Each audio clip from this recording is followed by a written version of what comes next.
Hendrianto, dosen dari Prodi Ilmu Perikanan, Fakultas Pertanian Universitas Sultan Ageng Yogyakarta. Kali ini saya akan mengajar tentang mata kuliah genetika dan pemilihan ikan dengan kode mata kuliah IKN 622322. Capaian pembelajaran yang diharapkan dari mata kuliah ini adalah mahasiswa itu memiliki sikap bertanggung jawab, mandiri dan dapat bekerja dalam tim. Kemudian mampu menjelaskan teori tentang dasar genetika dan pemeliharaan dalam bidang aquacultur. Kemudian mampu menerapkan ilmu genetika dan pemeliharaan pada komoditas aquacultur. Dan selanjutnya adalah mampu mengevaluasi polifluidisasi dan sensori basal dalam kegiatan aquacultur, serta mampu merancang teknik pemeliharaan, seleksi dan hibridisasi untuk pengembangan aquacultur yang berkelanjutan berdasarkan ilmu genetika dan pemeliharaan ikan. Mata kuliah ini akan dilaksanakan dengan 14 pertemuan dan terdapat UTS dan UAS, di mana mata pokok bahasannya yang akan dibahas adalah hukum Mendel dan penyimpangan dalam hukum Mendel serta interaksi gen, serta terdapat sifat kuantitatif dan kualitatif. Kemudian teori peluang dan pewarisan sifat kualitatif serta penentuan jenis kelamin. Kemudian ada kromosom, lokul, gen, alel, DNA, RNA dan protein, serta akan membahas tentang polifluidisasi. Kemudian ada golongan murni, seks reversal, teknik seleksi famili dan individu, persilangan, dan terakhir ada desain tentang pemilihan konvensional. Selamat siang, assalamualaikum warahmatullahi wabarakatuh. Waalaikumsalam warahmatullahi wabarakatuh. Gimana kabar, sehat? Alhamdulillah. Baik, adik-adik sekalian, hari ini kita melanjutkan tentang materi genetika dan pemeliharaan ikan. Nah, bahkan sebelumnya itu kita telah berdiskusi tentang apa itu definisi genetika dan pemeliharaan. Dan hari ini saya akan memberikan contoh dengan sub pokok bahasan yaitu studi DNA dan upaya mengembangbiakan ikan. Sebelum memulai saya akan mengecek data hadir ya.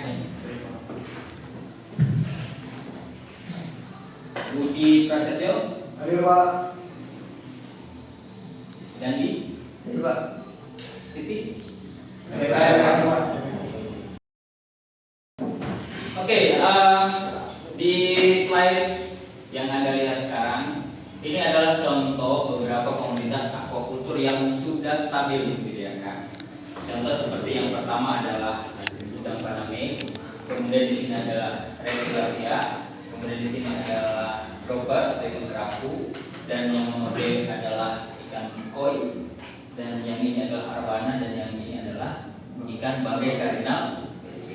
Nah, ikan ini sudah stabil dibudidayakan, tapi asalnya mereka itu adalah ikan-ikan yang liar. Jadi sebelum mereka bisa dibijakkan, dikembangbiakan, asalnya itu dari alam.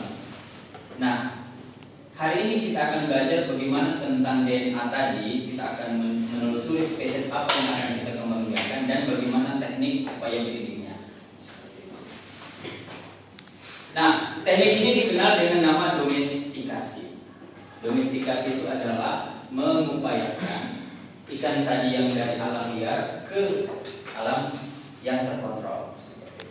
Nah, ada 3 tahapan dalam mendomestikasi ikan. Tadi yang seperti ikan kerapu yang sudah berhasil dibiarkan, ada udang faname yang berhasil dikembangbiakan. 3 tahapan ini yang dilalui. Yang pertama adalah mengupayakan dia dapat hidup dulu. Jadi sebelum bicara dia bisa tumbuh dan berkembang biak, hidup aja dulu. Jadi habis dari alam, kita taruh di wadah budidaya, hidup aja. Artinya kontrol yang harus dilakukan adalah kontrol bagaimana wadah budidaya, bagaimana airnya. Itu tuh yang harus kita tahu. Jadi supaya dia hidup, mungkin oksigen telurnya gimana, atau suhunya seperti apa, atau dia butuh arus atau enggak, itu yang harus kita lakukan. Kemudian yang kedua adalah mengupayakan ikan dapat tumbuh dan berkembang biak. Jadi setelah dia hidup, baru tuh perlakuan percobaan pakan buatan, pakan alami, atau formulasi pakan dan sebagainya. Setelah semua ini dilakukan, baru kita ke tahap akhirnya, mengupayakan dia bagaimana bereproduksi, bisa bertelur, bisa memijat, kemudian matang dan kembali seperti itu tahapan 3. Jadi kalau ditanya bagaimana tahapan domestikasi, ada 3, dari ikan liar atau wildlife-nya dan ke ikan budidaya. Kalau kita runutkan seperti ini, dari habitat alami, kemudian kita tangkap, kita kemas, kita transport, pada budidaya ada aklimatisasi di dalamnya. Nah, di sini tahapan yang paling penting. Setelah itu kita akan pelihara dan kembangbiakan itu. Jadi ada tahapan seperti itu. Di sini ada beberapa contoh kalau kita dalam kegiatan mendomestikasi. Jadi levelnya itu ada 5. Yang pertama, kalau belum kita budidayai, kita sebut dia belum terdomestikasi. Ini artinya masih hasil tangkapan dari alam yang seperti ini. Nah, kalau udah pernah dicoba dipelihara, minimal dipelihara aja dulu sampai kayak gitu, kita sebut dia domestikasi belum sempurna di level 1. Nah, dalam kegiatan budidaya kita nggak bisa langsung melompat ke level 5. Jadi ada step-stepnya. Dalam penelitian adik-adik juga seperti meneliti skripsi, ya step-step ini yang harus diperhatikan. Jadi levelnya dia dikatakan terdomestikasi sempurna, seluruh siklus hidup di wadah budidaya tadi tanpa ada input dari alam itu. Nah, contoh yang belum terdomestikasi sempurna ada ikan sidar. Ikan sidar itu siklus hidupnya belum berhasil sepenuhnya di wadah budidaya, tapi sudah beberapa stepnya sudah bisa kita pelihara di wadah budidaya.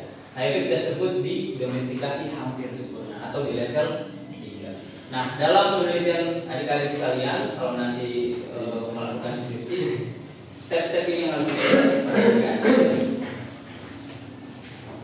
Ini saya berikan contoh, ada satu spesies yang namanya nomor kampus.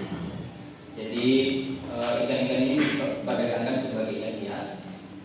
Kemudian ya ini seperti ini habitatnya, cara tangkapnya seperti ini.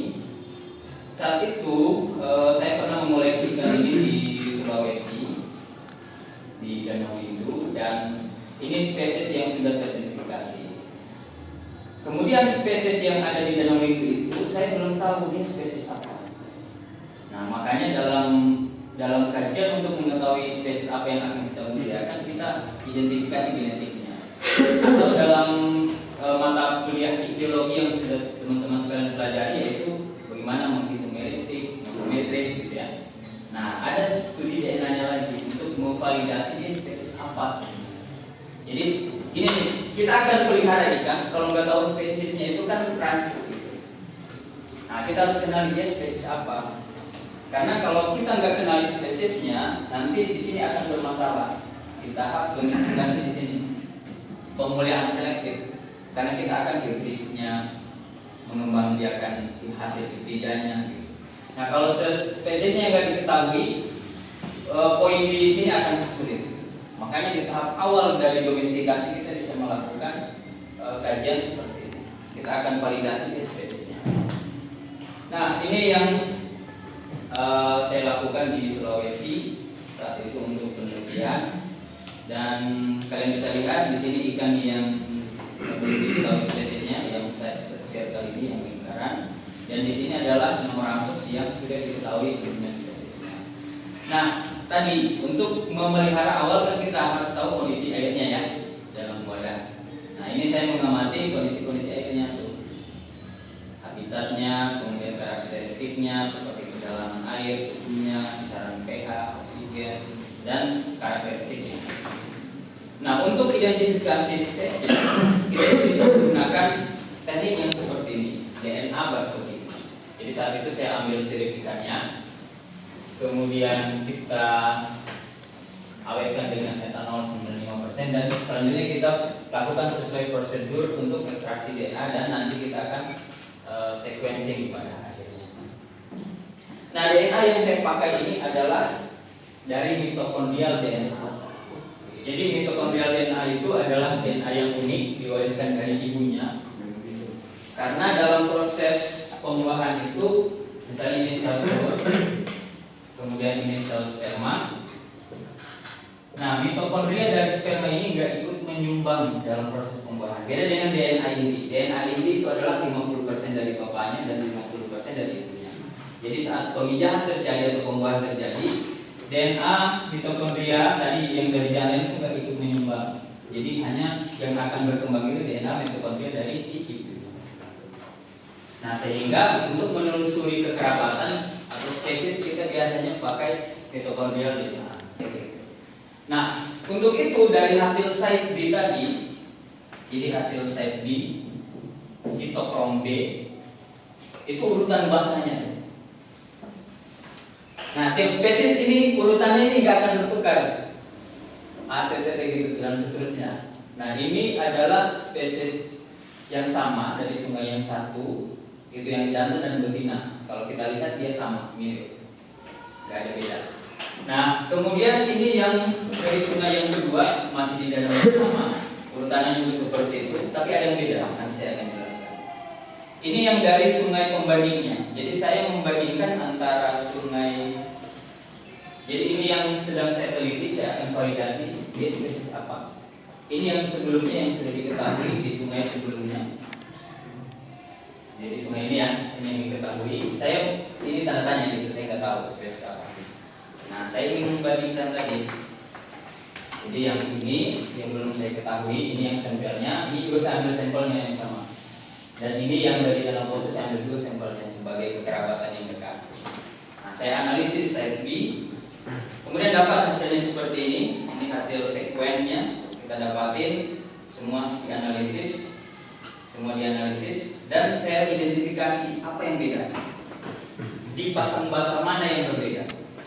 Nah, kan tadi ada dari sekian banyak ini ya, kita telusuri mana yang beda dengan yang satunya gitu. Kita sebutnya itu nukleotida. Kan ini nukleotida, nukleotida penciri.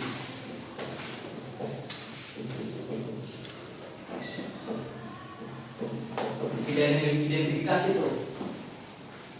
Ternyata yang di sungai satu itu nukleotida pencirinya hanya di urutan ke-400. Itu aja yang beda antara spesies yang ini, yang dari sungai 1 dan sungai 2 tuh. Jadi kalau yang di sungai 1 dia C di urutan 400-nya, sedangkan yang di sungai 2 T. Itu dua aja yang berbeda. Jadi di spesies yang satunya C, yang spesies yang satunya T. Nah, kalau kita lihat di sini dengan spesies yang lain, ini yang 2. Karena saking banyak perbedaannya gitu. Nah, kalau saya ulang lagi, dari di sungai yang pertama itu hanya 1 antara sungai yang sama ya, di danau yang sama, pondasinya danau. Kemudian di sungai yang berbeda, yang di atasnya itu hanya 2, dan dengan ikan dari sungai yang berbeda itu sampai 78. Nah, seperti ini gambarannya. Misalnya ini yang saya teliti yang merah, pembanding dekatnya adalah yang biru, dan pembanding jauhnya adalah yang hijau. Nah, kalau kita lihat, kita bangun diagramnya atau jalan genetik dari pasang basa tadi, kita akan lihat bahwa yang tadi dia berdekatan membentuk satu klan atau satu kelompok, sehingga kita bisa pastikan nanti itu dia spesies yang sama, jadi bukan spesies yang baru gitu. Nah, di sini ternyata jarak genetiknya jauh tuh, dan dia beda kelompok dengan yang meskipun bisa ke daratan tadi. Jadi sungai Poso itu muaranya di sini, sungai ini muaranya di sini. Nah, kita bisa ketahui dengan teknik identifikasi DNA di tahap awal bagaimana kita akan membedakan. Kalau kita lihat dari jarak genetiknya, dari pasang basa tadi kita uraikan, kemudian kita hitung menggunakan perhitungan jarak genetik.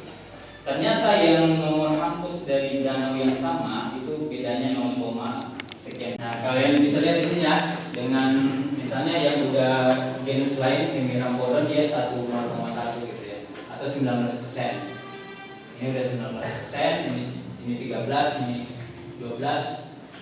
Ya, di atas seperti itu. Jadi masih dekat jarak genetiknya. Artinya dia spesies yang sama. Kalau dari sistem biometrik juga seperti itu.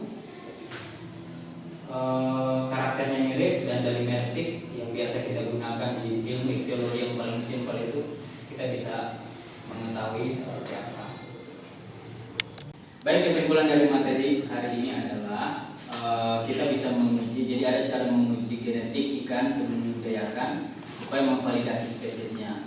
Dan hari ini kita menggunakan site B, dan kita bisa pastikan bahwa nomor rampus yang tadi ya di sungai yang belum diketahui itu adalah spesies yang sama, yaitu nomor rampus berskala. Kemudian dalam rangkaian riset tadi kita bisa lihat yang saya paparkan bahwa ikannya bisa di level 2 untuk dibudidayakan. Seperti itu. Ada pertanyaan? Bapak izin bertanya Pak.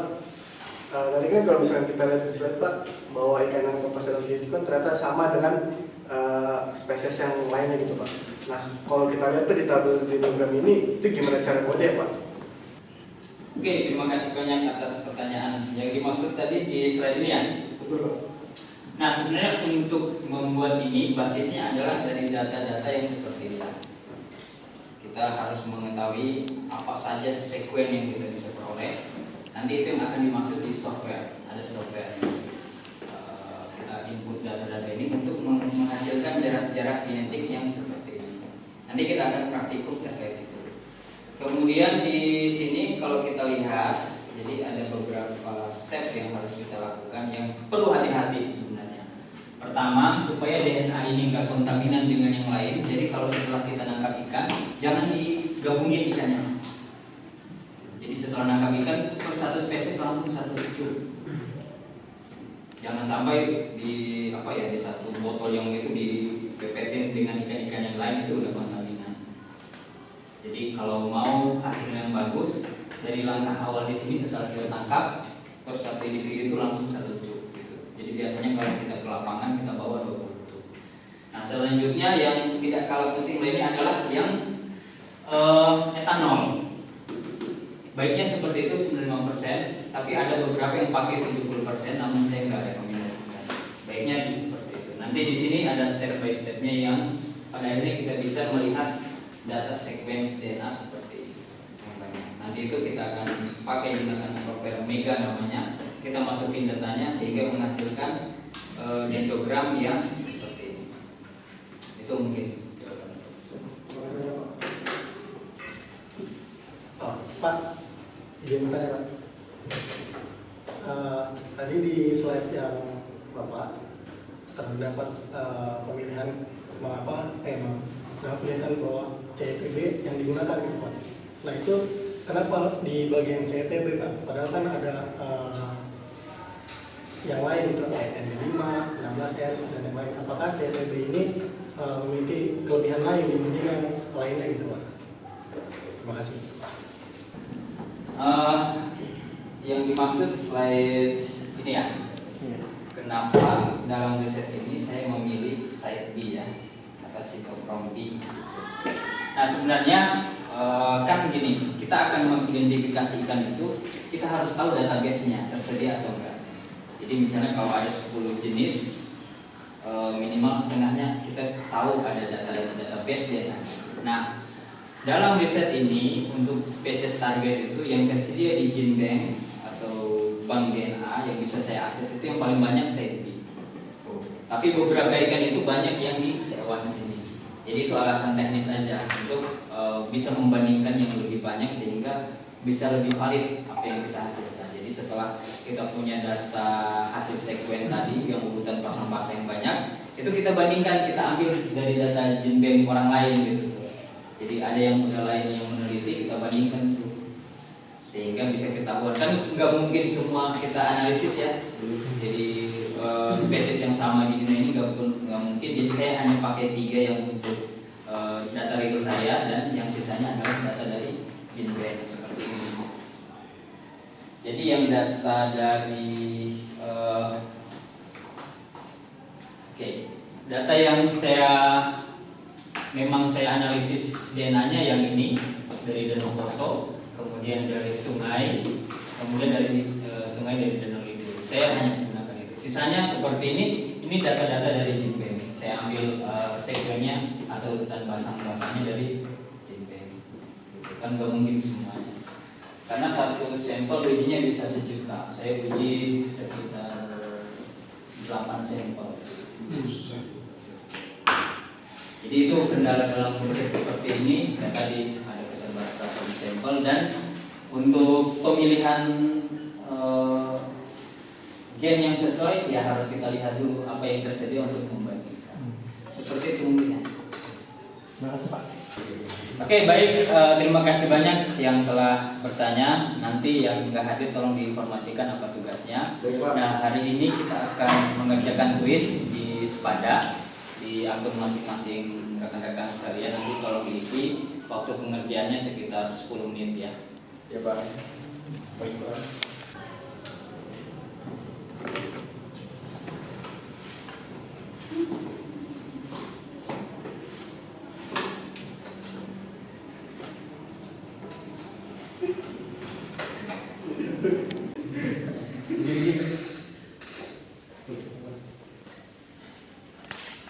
Baik, yang telah mengerjakan kuis sudah semua ya? Sudah Pak. Oke, mungkin seperti itu kuliah kita hari ini. Terima kasih banyak atas perhatiannya. Selamat siang. Assalamualaikum warahmatullahi wabarakatuh.